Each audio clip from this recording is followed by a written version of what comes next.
Welcome to People Are Everything, the show that's a bit like Desert Island Discs, but rather than bring music, I ask my guests to bring the 5 people that have shaped the person they are today. And today, I have a treat for you. I have Brian Murray. Brian is literally my oldest friend in every sense. He's 92 years old, and I met him when I was 7. So we've been lifelong friends, certainly my lifelong anyway. And as you'll come to hear, I absolutely adore Brian. He's funny. He's as quick-witted as he ever was. And his claim to fame, well, let me see. He's a small aircraft pilot. He's a drummer. But possibly his biggest accolade is that he built St Thomas's Hospital. He was the project manager for that, amongst other big installations. So fascinating guy, very warm and funny conversation, and just a little treat for you all. So sit back and enjoy Brian Murray.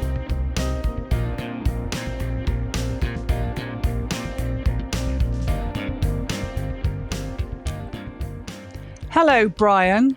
Welcome to People Are Everything. I can't tell you, I am excited and just a little bit nervous about this conversation because I realise you are literally, in both senses of the words, my oldest friend. And we met when I was 7, and now you're at least 47, something like that. So I think that you might be literally the person I've known the longest in my whole life. So I'm really hoping you're not going to tell everybody my secrets, but I promise I won't tell anybody yours either. So welcome, Brian. How are you today? Fine. Good. Well, listen, I don't expect you to give me an easy ride today because that's the nature of our friendship. I think if I ring you, I know it's not to get an easy conversation. It's probably to hear the truth. So hopefully we're going to get into some stuff today. But Brian, let's start by, can I just explain? I want to explain how I know you, because then I'm going to ask you a bunch of questions about you. But if I can give my side of the events first, then I think I'm going to hand over to you. So if that's all right.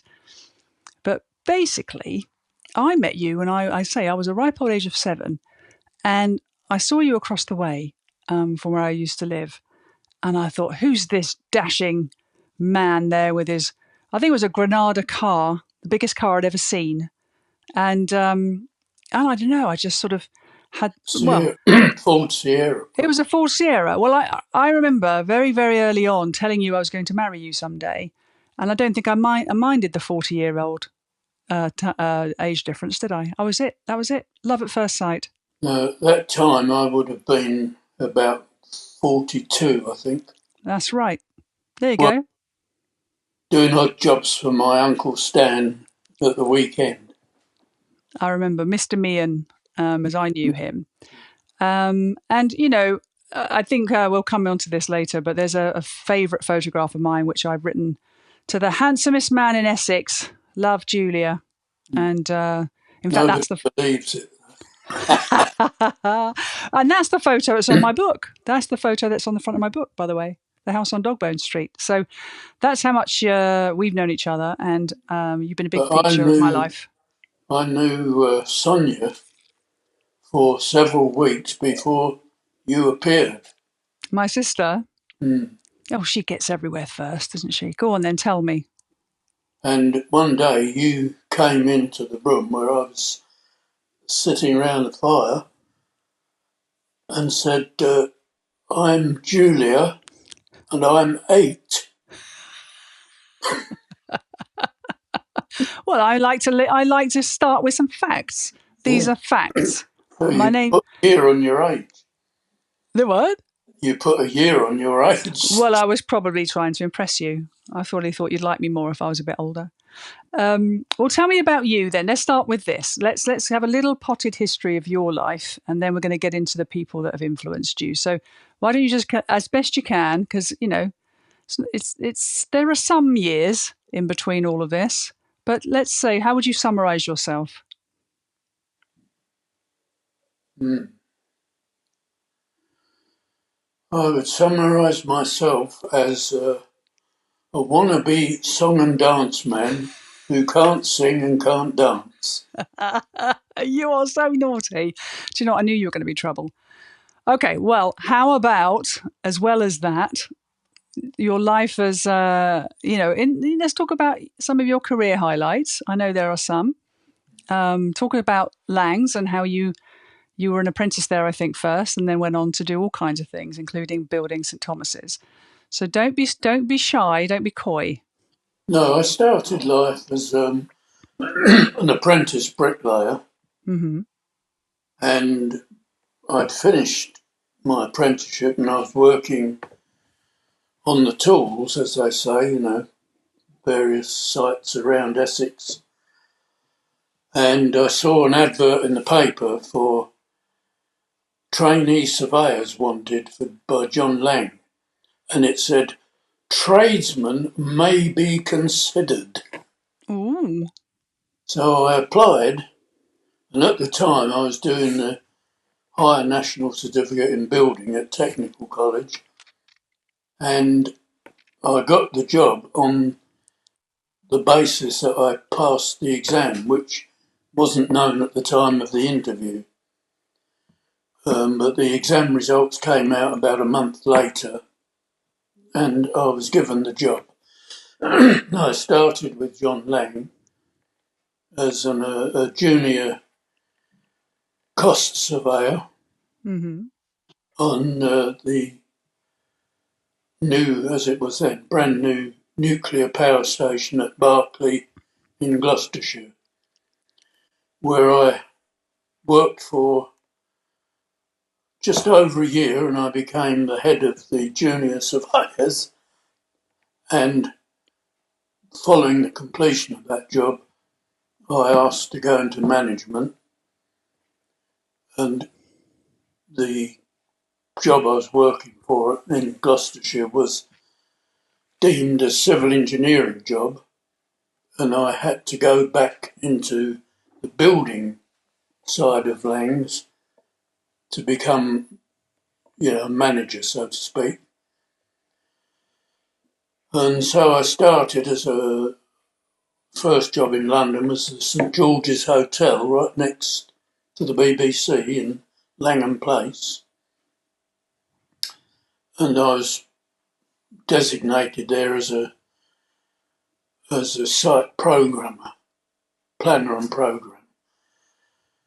And from there I went to become an assistant site manager on later jobs, and went up the ladder, so to speak, to become a senior project manager, which in John Laing terms meant that you could run jobs in excess of 6 million at the time, which is probably a lot more than that now. But I think at that time St Thomas's was about 10 million, something like that.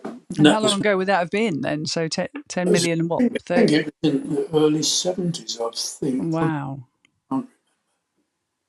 Okay, so by anybody's measure, a lot of money, a lot of responsibility. Yes, indeed. And when I started at St Thomas's, I had a lot of hair, as you might remember. That's true. I took care of that. Well, I mean, and I go past that virtually every morning when I'm travelling into Waterloo, and I always think about you and your relationship with that project, and it's a big building. It looks very, very substantial. Yeah, it's probably had a few bits and pieces added since I was there. Yes, it was I think it was one of the biggest Langs had done in London.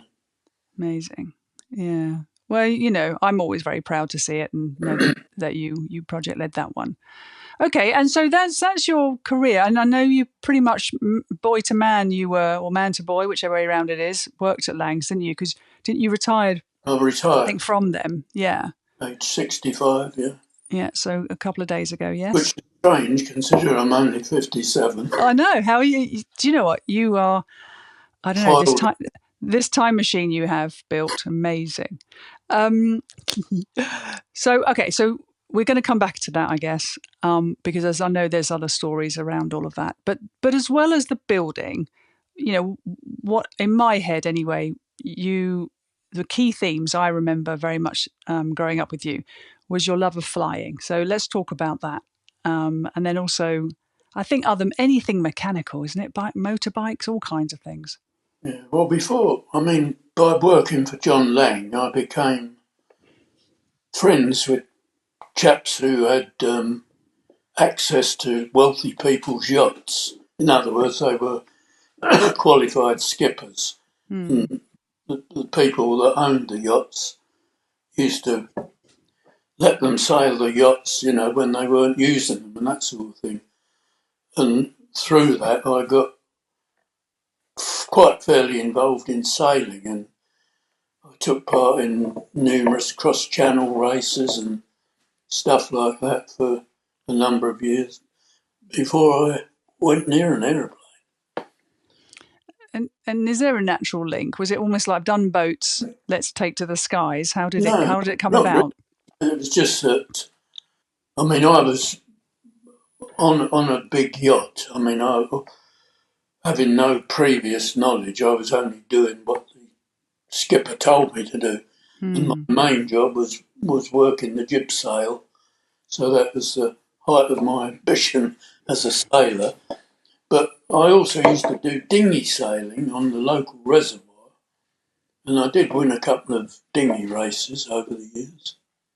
All right, so you understood the principles of sail, if you like. Yeah. Yeah, okay. Ever since I was a small child, I don't know why, but I was fascinated by aeroplanes. Probably the age of about 6. And then, because of the war years, I became heavily involved in aircraft recognition and that as an older boy. And like aeroplanes and anything to do with them was all I was interested in. And I joined the air cadets, when I was, about 15 or so. And I thought when I was old enough, i.e. 18, I would go into the Air Force. And when I went to the Air Force recruiting officer, the first thing they said to me was, because I said I want to become air crew, and they said, well, what qualifications have you got? And like the idiot I am, I said, what are qualifications? Bit of a giveaway then. Bit of a giveaway. So I had nothing. I left school with just a letter saying this is quite a clever chap, but hope he does well. Best of luck. That, yeah. So it was in much later on, when I had a bit more spare cash, that I decided to take flying lessons at my local aerodrome, which was Stapleford near Ongar. And it all started from there. And I was involved in aircraft and flying for the next, getting on for 40 years, I suppose. In fact, I only lost my medical. I didn't lose it. It ran out during the COVID period. I couldn't renew it because all the doctors had vanished. And after that, I had the death of my wife and that, and I kind of lost interest in doing anything about anything for a time, and I never did renew my medical. So when your medical goes, your license goes. So you've kind of been grounded then for what, 2 years now, maybe more? Probably 6. 6 years. Okay, well, I know that would upset you because I know flying is a big part of your life. It was. And there is, okay, I want And to come back. I flew with the very well-known aviator by the name of Spencer Flack, who was noted for owning Warbirds that he built from crashed things and rebuilt them. So he was a wealthy man. He had a big crane hire business. And through him, I got crammed into the back of a Hawker Sea Fury, which at the time, probably still is, the fastest piston-engine aircraft ever built. I think one now that might pip it, but the Sea Fury is very...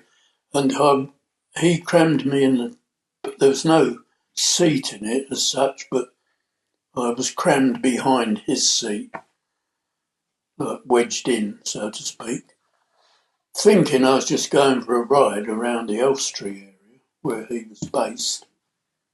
And instead of that, he had booked to do an air display at Hatfield Aerodrome at the Applands. That is brilliant. And let's say when I got out, I thought of never going back in an aeroplane ever again. I love that. Do you know what? You're the reason I don't go in light aircraft, actually, when I think about it, because it wasn't that. I mean, honestly, I do call you. Back in the day when I got scared of flying, I used to ring you. You used to tell me all the science behind it, not to worry. But equally, you'd tell me stories where you would have to shut your engine off, or the engine failed completely, and you just had to coast down to the ground. And I just thought, I'm never ever getting in one of those things with him. Well, the one day that I was going to take you for a ride, the aircraft was out of action for some reason. Yeah. And we couldn't go.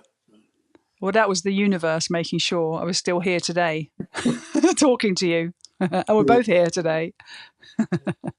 Well, I know that flying's a big deal, so maybe we'll come back to that. And then the other thing, I've known you a long time, like I've mentioned already. And the other thing that used to fascinate me is you're the first person that introduced me to drumming. So I know you're a real jazz fan. Another great failure of mine. Well, it depends on your perspective.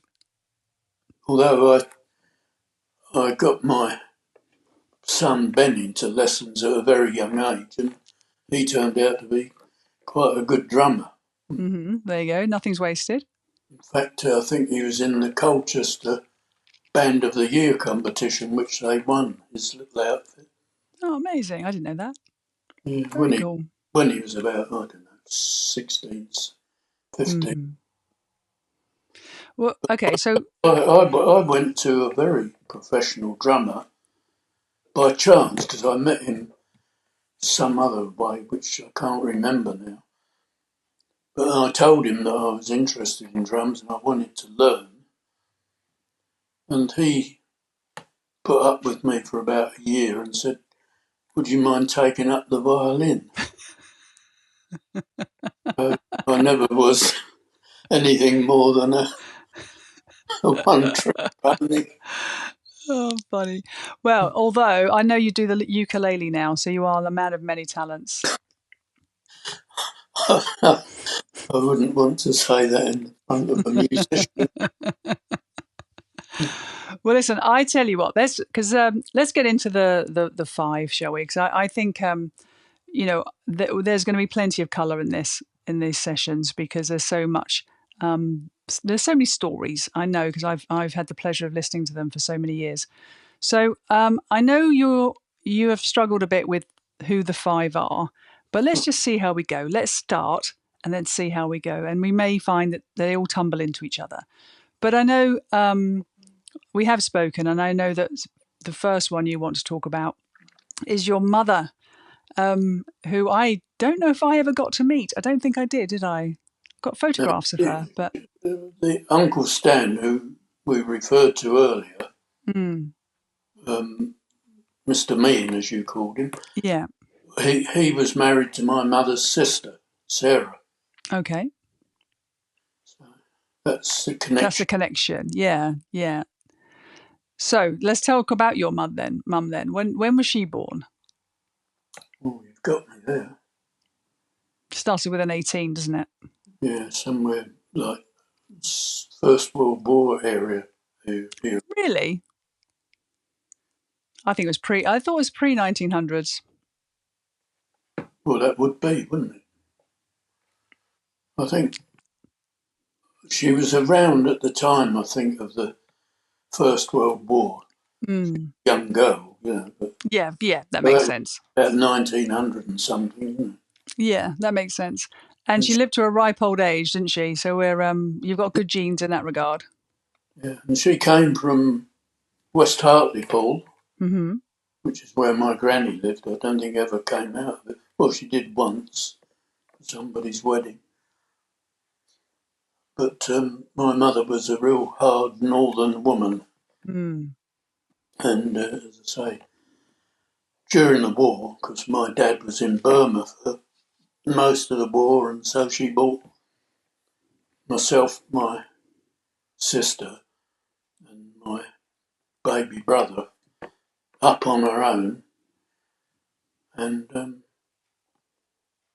she had a pretty hard time all through the war years.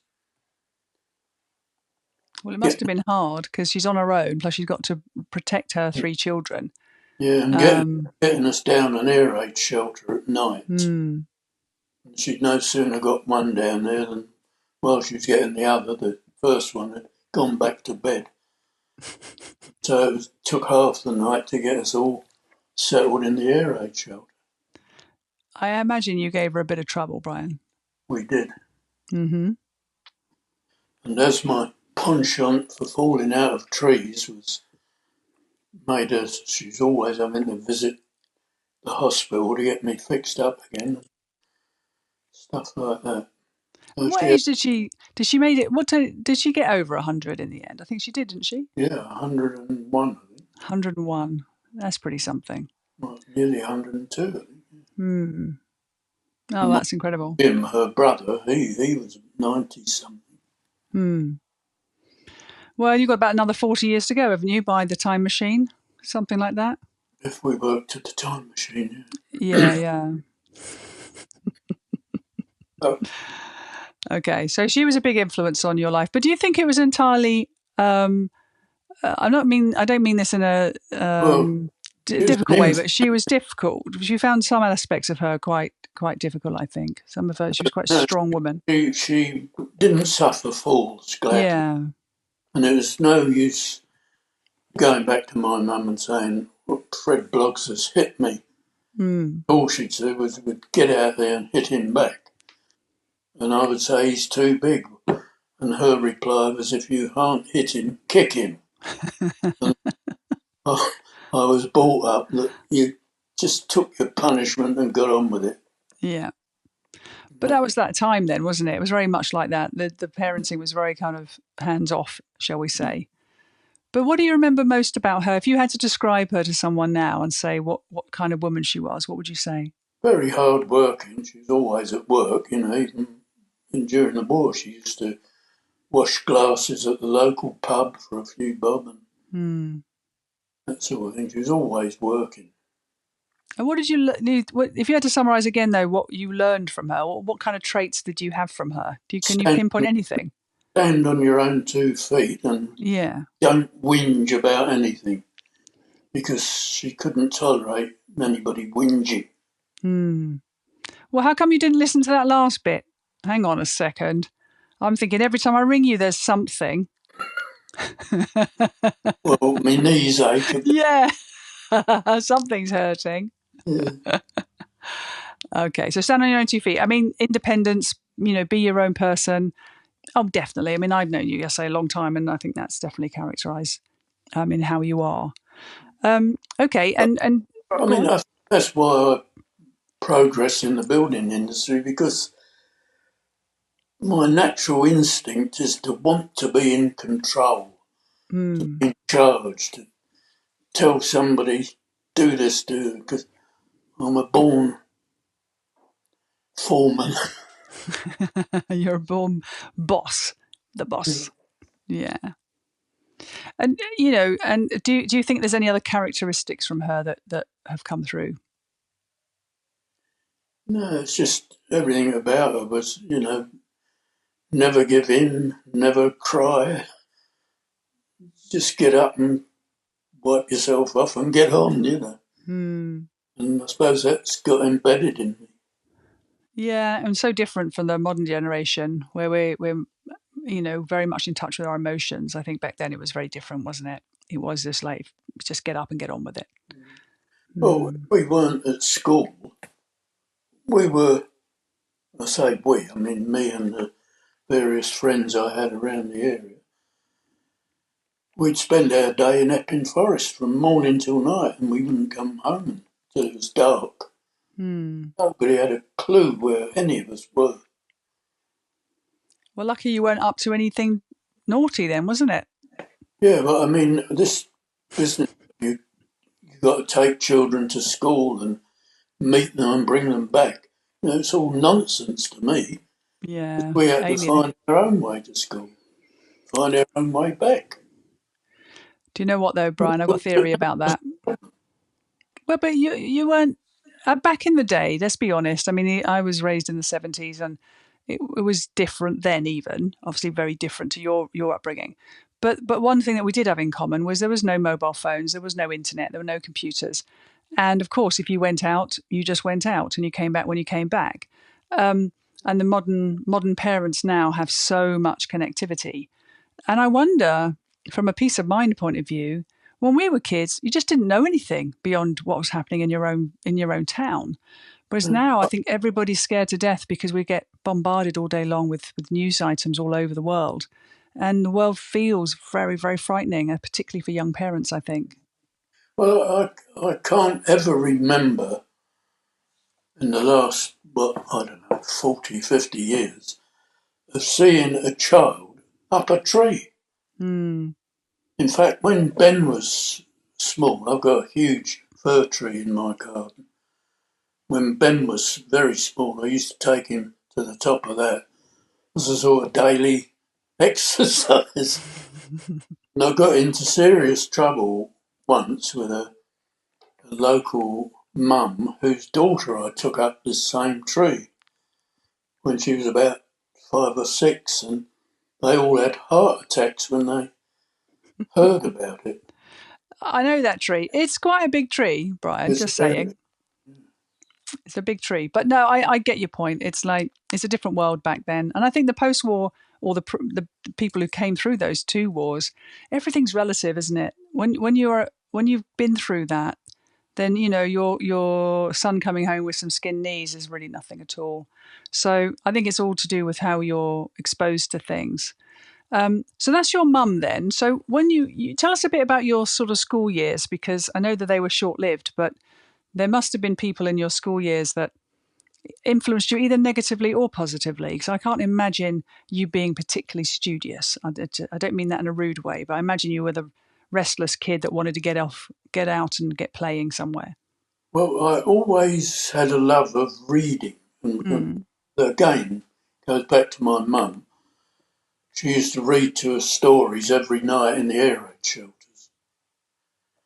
And I can remember, from a very early age, I'd, in fact, I could read long before I went to school. Mm. When I went to school about 7, I think. I don't know how I learned to read, but I could read and write before I went to school. Mm. Um, but yeah, I read all the Doctor Dolittle books, all the Tarzan books, you name it, and I used to think it was great. And I still love reading and poetry.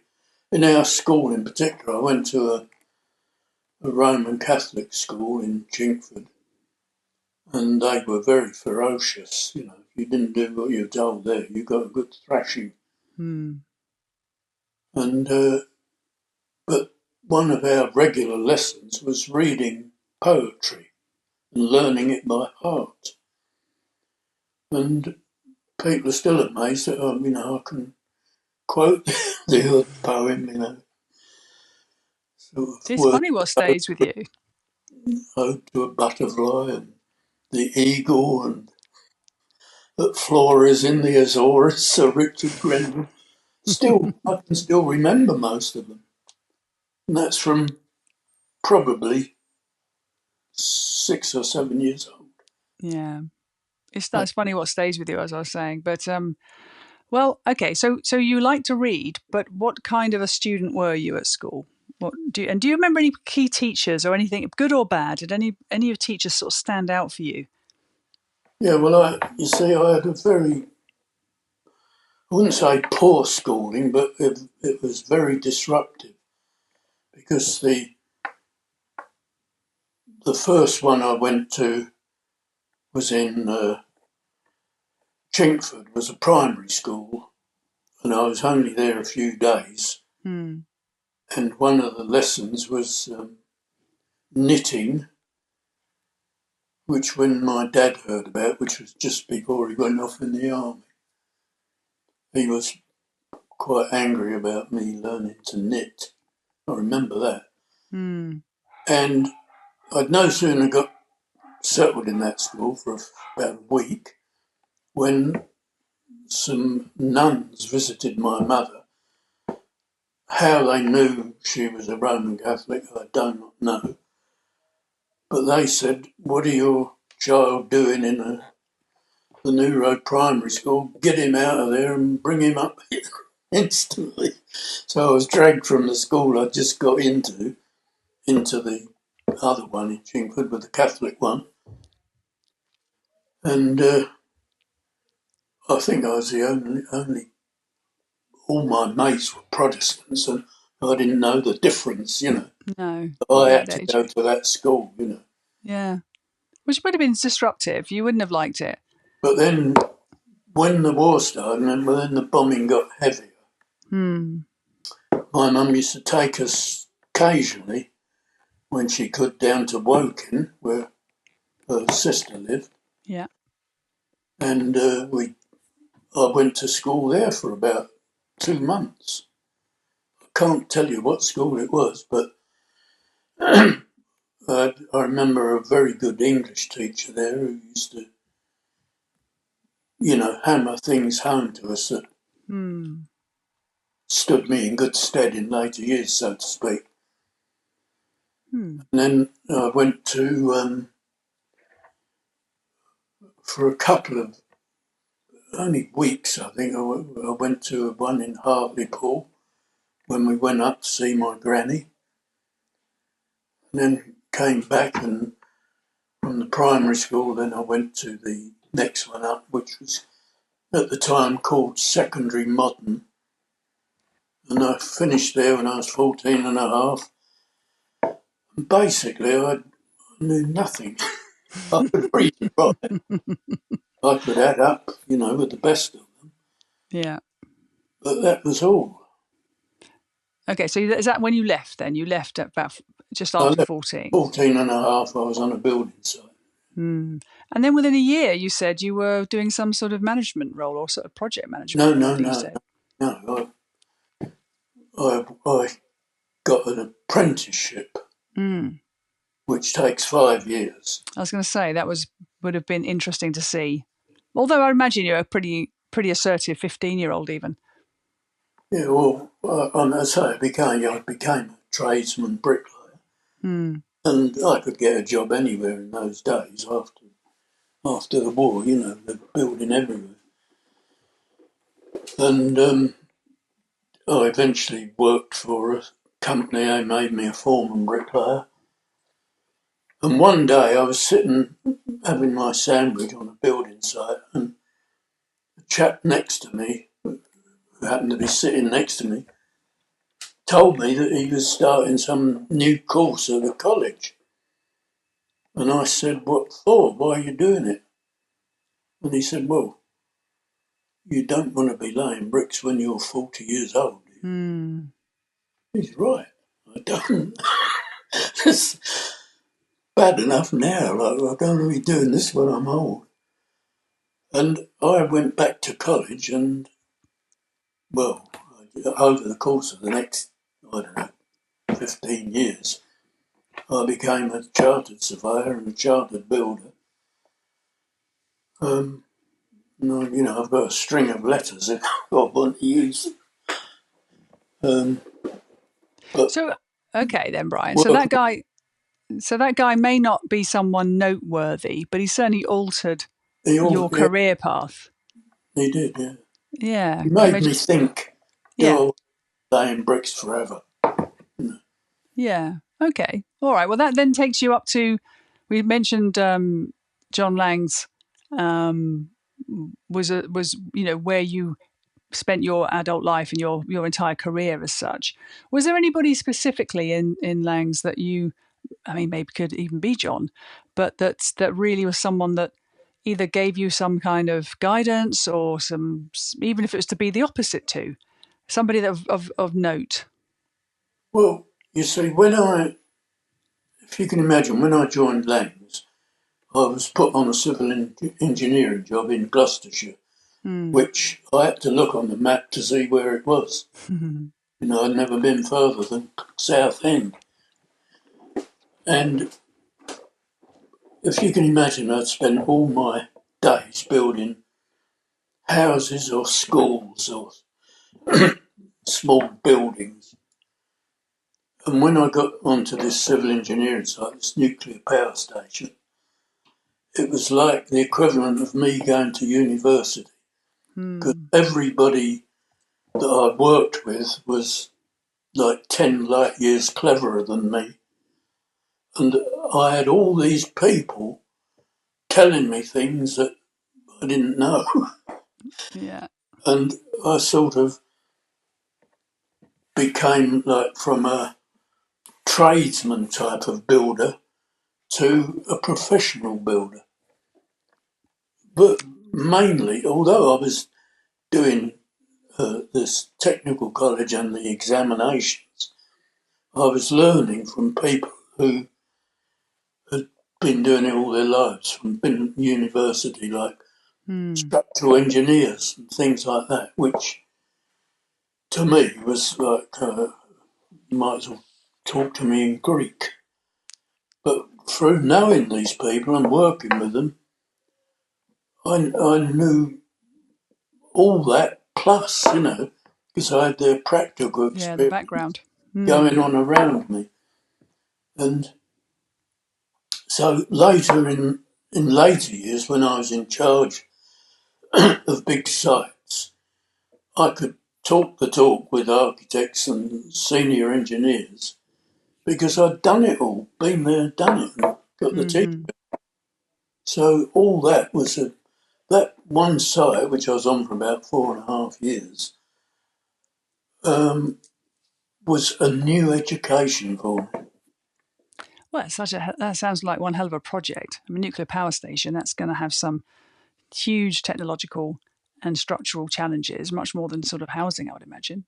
Yeah, well, when you come back and you transfer that to large building sites, you have a different mentality to the building type people. Because on a civil engineering site like the nuclear power station, there's no such thing as can't. Absolutely. Everything, whatever the problem is solved. Yeah. And if it costs money, it costs money. If it doesn't, it doesn't. If it's by some innovative means, you solve it there and then. Whereas on a building site, well, we've always done it like this and we're going to keep doing it like this. But when the likes of me got onto a building site, it was, why are you doing that, Which seems strange, but that's how it was. But it must have given you the edge then. Doing those kind of civil engineering projects gave you an edge. Yeah, and probably gave you a lot of confidence. This is why you ended up doing such big projects, like St. Thomas's. Interesting. Okay, let's fly around. Excuse the pun. Let's fly back to I mean, flying. bear in mind, Oh, hang on. although I was in charge of St Thomas's, there were very clever people underneath me doing the work. Yeah, but someone has to take charge and take responsibility, and so ultimately it all comes to you, doesn't it? If they may be clever, but you've got to take responsibility. And anyway, you're always downplaying your cleverness. It's a feature of you. So, okay, well, I want to talk about your flying days again, if that's okay. Let's bounce around a bit. So with regards to your flying days, I know you say it was a sort of boyhood dream from a very young age. But you did mention somebody there who sort of took you well, inadvertently took you to an air show. Were there any kind of role model pilots of the time, or people that? I remember you gave me a book once about a lady that flew in the Second World War that was Oh, very inspirational to you. yeah, I've great admiration for women pilots. Mm, My first instructor was a woman. Funnily enough, my first sailing instructor was a woman. okay. But the Dorothy Henman, her name was, Yeah. my flying instructor. And, I used to look up to her as like God, which you do with your instructor in an aeroplane. And then I met, well, I mean, a lady I've known for donkey's years is the chief flying instructor at Clacton Airfield and Duxford. And I've always found, I've only met probably half a dozen women in my aviation sort of area, and they've all been tip-top pilots who I've learnt from. Mm. Do you? Very different to the average male instructor is a young lad who's just passed his private pilot's licence, and he's going on to be an instructor because that's the way you build up hours to Mm, become a commercial pilot. And they're all, I wouldn't say they're all tarred with the same brush because they're not, but they're all only interested in their sitting there and getting their hours. Whether you learn to fly or not is tough. That's up, they'll teach you what they know, which is not much more than what you know anyway. But they're arrogant with it, Oh, you've never mm. been a pilot, you weren't useless. And how many times have I got to tell you to do that? I had one bloke say to me once we were flying. He said, "Are you English?" So I said, "Yeah, of course I'm bloody English." He said, "Well, how is it that you don't understand any English?" Oof. And that's what they're like. Like, I've been telling you this for 3 weeks and you still don't understand me. Well, Whereas you could you have said there's some problem with the teacher then. well, that's what I say. They think they know it all, and if they Mm, show you something once, they think that you know it. yeah, They don't but it's not. take into account that they've been in an aeroplane for say 200 hours and you've only been in it for 6 hours. Mm. That So if you so can't do what they can do, you're useless. Whereas so if she, you go with a woman instructor, she teaches you, yeah. do this, do that. Thank you very much. Do it again. I want to see you do it this way. Well, and you learn better, I think. So should we put Dorothy and who's the lady in Clacton Airfield? What's her name? Oh, gosh, Haha, we'll come back to her, but we'll put them in the box then. They I can know be maybe. her surname is MacDonald, but There we go. Well, we'll can't, put them in the box. They can be number 2 and 3. How about that? yeah, fine. They're Well, great, I'm not. great ladies. Oh, well, I'm glad they taught you well because you're still here. They must have taught you something. Because how many flights do you think you've done in your lifetime? Well, I've only got about 900 hours, just under 1,000 hours flying. That's a But lot, though, isn't it? it's not a lot in aviation terms. I mean, you need that sort of hours just to get the exams for a commercial pilot. And then Hmm. if you want to go along and be with the big boys, the ATPL pilots, the air traffic pilots, you've got to have thousands of hours Hmm. and you've got to do an awful lot of study. But I mean, I did go farther than the private pilot. I got the poor man's instrument rating, so I can fly in bad weather on instruments. And you can land a plane when it hasn't even got an engine. I know that much. Well, that's been forced on me. I know. I don't know. You told me this. I'm like, oh my goodness. Mainly for getting to put petrol in at the moment. That sounds about right. That's a sin now. You can lose your license over that now. Whereas back in the day, it was, oh, it looks like there's enough in there, you know. Well, they probably don't want planes landing on people's houses, Brian. It's No, probably quite sensible to have penalties for that kind of thing. yeah. Okay, so what about so we've done a little bit of school, we've done early years, we've done some work The stories there. University of Civil Engineering. We've done, yes. Yeah. That I like the sound of all of that. Okay, let's talk about another big sort of milestone or change in your life. Obviously, was becoming a father, and I'm sure. I mean, you have two sons of your own, and Phil, I think your eldest, but roughly the same age as me, isn't he? Roughly, I'd say. Ben is, yeah. No, no. Oh, How old's Phil? Phil's, I don't know, he must be getting near 50, I think.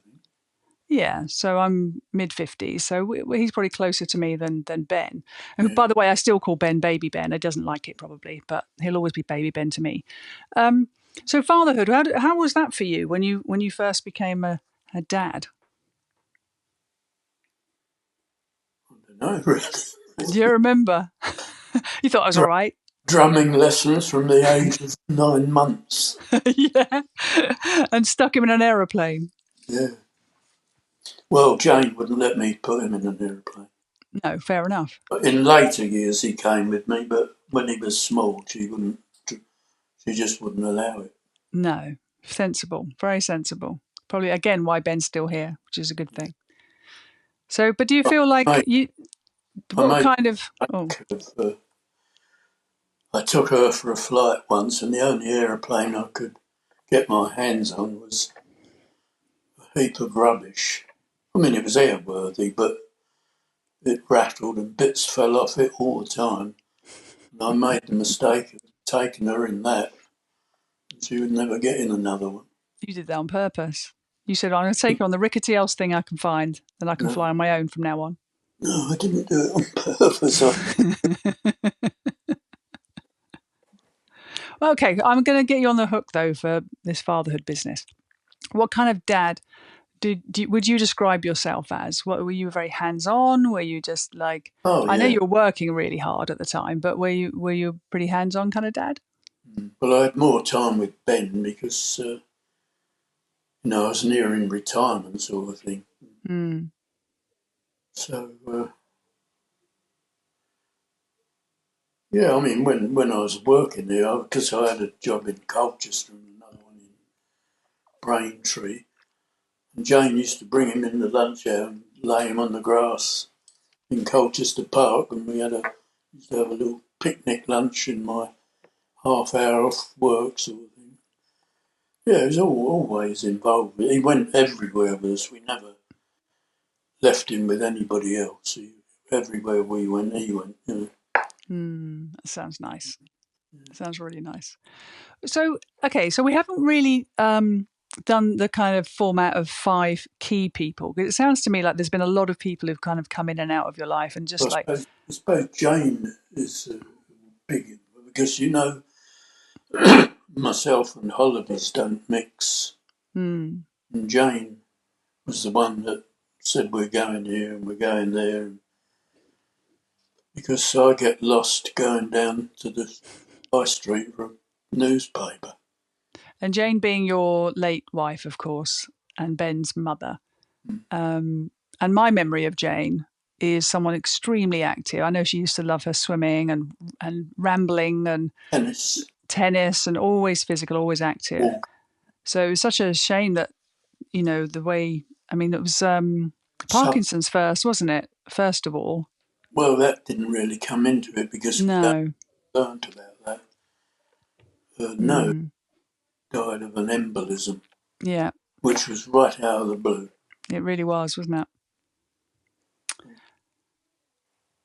I don't, to me, it's all of a bit of a dream, because people had to tell me later where the funeral was held. I couldn't remember. It was all like a blank.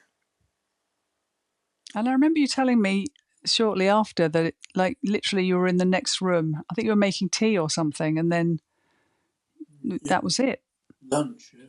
Lunch or something, yeah. And then that was it. I phoned up, but I wanted her to go to the doctors, and she never would.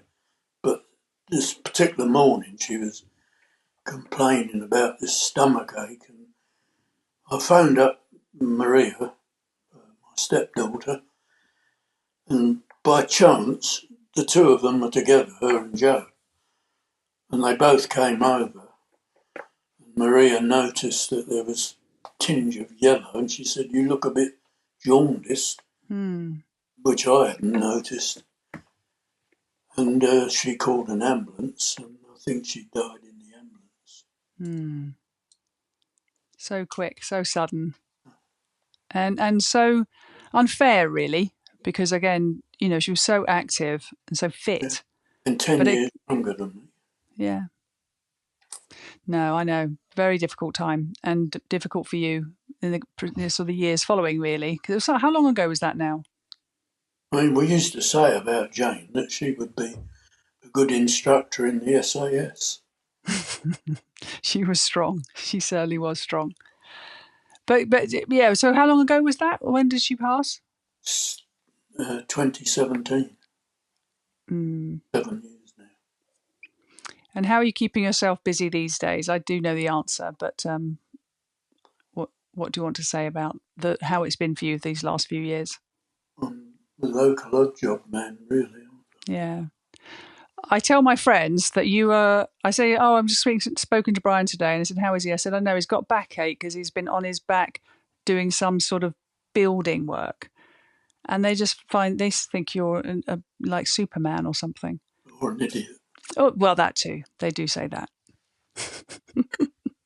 But you can't get out of a lot of these jobs. They just fall on you and you're lumbered. Well, I spent the last couple of weeks getting Jo. She's renting her house because it's her way of paying the mortgage. She's going elsewhere, and I've spent a fortnight round there doing all the doors that were falling off, and you name it, I've done it. About 20 trips to the tip to get rid of her rubbish. And this week is my first sort of relaxing, nothing to do week. But okay, so we've messed around a bit with your age a bit, and I know I'm going to give you the option. Okay, so I'm not going to tell anybody because I know you've been 21 again for as long as I've known you. But would it be all right to share with people that your birthday, your age starts with a 9? Are we allowed to say that? Are we allowed to say that? That's yes. So that's good. I'm not even going to say the second bit unless you want me to. Well, but I'm 92 now. Yeah. I remember being quite cross with you when you became 90 because you didn't actually tell me. Well, no, because you told me you were like 87 or something. 57. 57. I knew there was a 7 in there.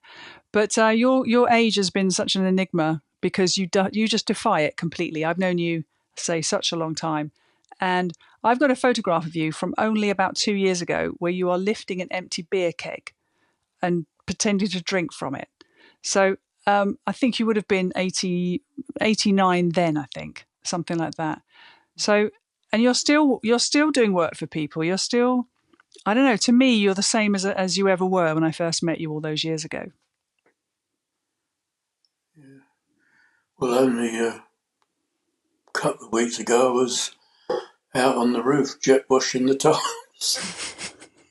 You're so naughty. Jet washed my roof. And how's being a granddad? Let's end on that because I know you've become a granddad recently. How is that for you? I find it very tiring. Yeah. Well, tell us about your grandchildren. You've got 2, haven't you? Yeah, I've got 2. I've got the unofficial ones, which are my stepdaughter's children, of course. Of course, yes. They're older.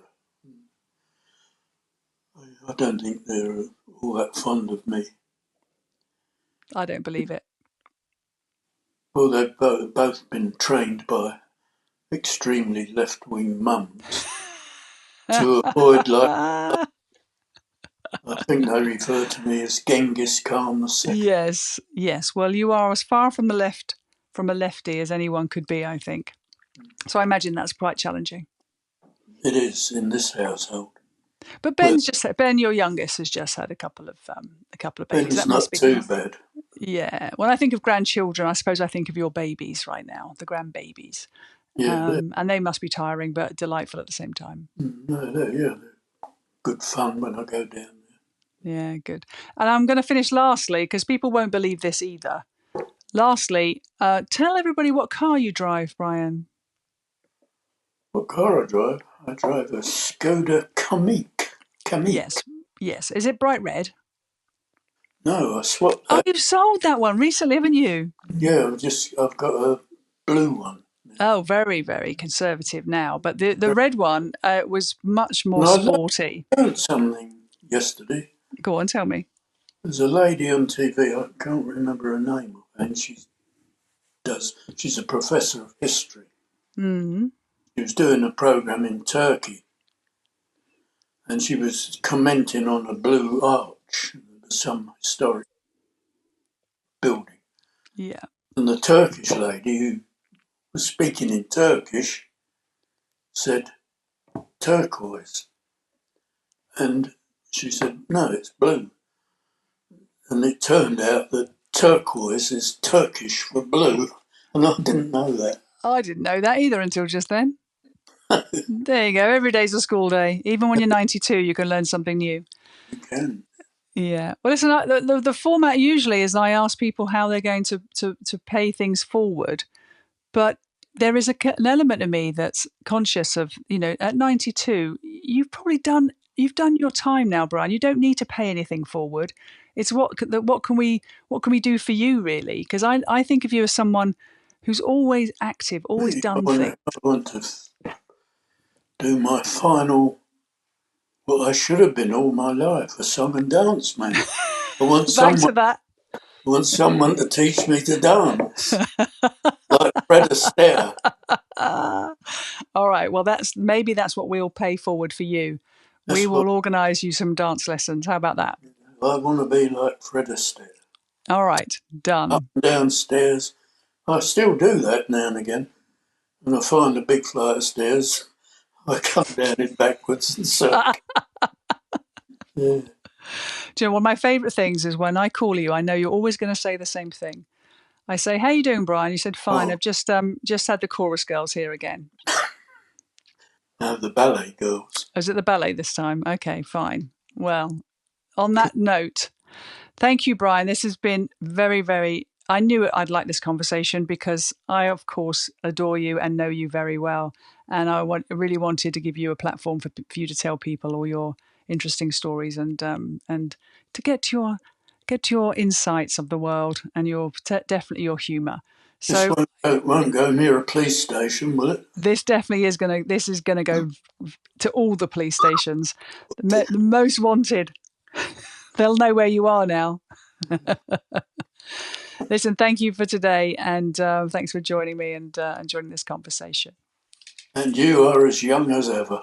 Oh, well, I've got your time machine. Still You gave it to me. 19, are you? Still 19? Absolutely. Don't tell anybody a day over. No. Thank you, Brian. Bye.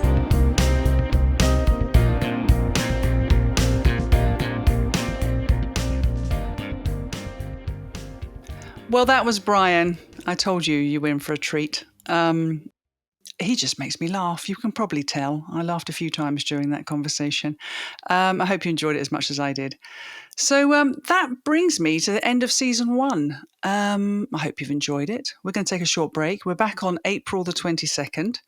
And in store for you next season, I've got an even broader plethora of people that I've been introduced to or have met along the way.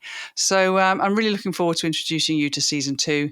In the meantime, have a good couple of weeks, and I'll see you when we're back on April the 22nd. In the meantime, if you'd like to like, subscribe, share, review, or get in touch to share your 5, please do so. Until then, take care. Bye-bye now. Bye.